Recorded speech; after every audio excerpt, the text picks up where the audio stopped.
Առաջինը բերդաքաղաք մտավ հայկական S-72 տանկը։ Գործողությունը ղեկավարում էր Արցախի ինքնապաշտպանական ուժերի հրամանատար Արկադի Տեր-Թադևոսյանը։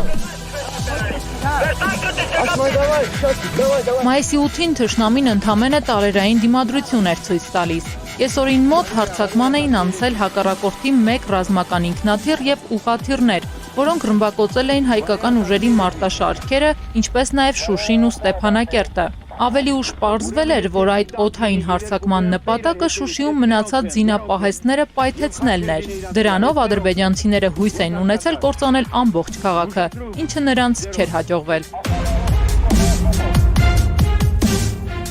Մայիսի 8-ի կեսօրից հետո ադրբեջանցիները հեռացան քաղաքից։ Վազգեն Սարգսյանը հայտարարեց. այնինչ կատարվում է Արցախում հրաշալի է։ Մայիսի 9-ի առավոտյան Շուշիում որևէ ադրբեջանցի չկար։ Քաղաքն ազատագրված էր։